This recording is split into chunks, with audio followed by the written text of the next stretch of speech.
ಮುಂಡಗೋಡು ತಾಲೂಕಿನ ಕಲ್ಗೊಪ್ಪ ಕ್ರಾಸ್ ಬಳಿ ಬೈಕ್ ಮತ್ತು ಟಿಪ್ಪರ್ ನಡುವೆ ಸಂಭವಿಸಿದ ಭೀಕರ ಅಪಘಾತದಲ್ಲಿ ಓರ್ವ ವ್ಯಕ್ತಿ ಸ್ಥಳದಲ್ಲೇ ಮೃತಪಟ್ಟಿದ್ದು ಮತ್ತೊಬ್ಬ ಗಂಭೀರವಾಗಿ ಗಾಯಗೊಂಡ ಘಟನೆ ಶನಿವಾರ ನಡೆದಿದೆ.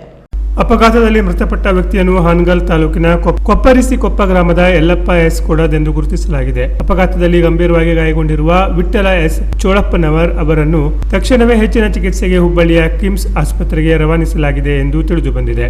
ಮಾಹಿತಿಯ ಪ್ರಕಾರ ಬೈಕ್ನಲ್ಲಿ ಪ್ರಯಾಣಿಸುತ್ತಿದ್ದ ಲಾರಿಯೊಂದಕ್ಕೆ ಡಿಕ್ಕಿ ಸಂಭವಿಸಿದ್ದು, ಡಿಕ್ಕಿಯ ಪರಿಣಾಮವಾಗಿ ಯಲ್ಲಪ್ಪ ಅವರು ಸ್ಥಳದಲ್ಲೇ ಸಾವನ್ನಪ್ಪಿದ್ದಾರೆ.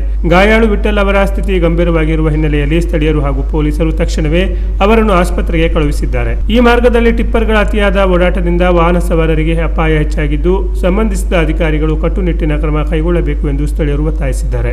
ಈ ಘಟನೆ ಮುಂಡಗೋಡ ಪೊಲೀಸ್ ಠಾಣಾ ವ್ಯಾಪ್ತಿಯಲ್ಲಿ ನಡೆದಿದ್ದು, ಪ್ರಕರಣ ದಾಖಲಿಸಿಕೊಂಡ ಪೊಲೀಸರು ಮುಂದಿನ ತನಿಖೆ ನಡೆಸಿದ್ದಾರೆ. Canara plus news, Karwar.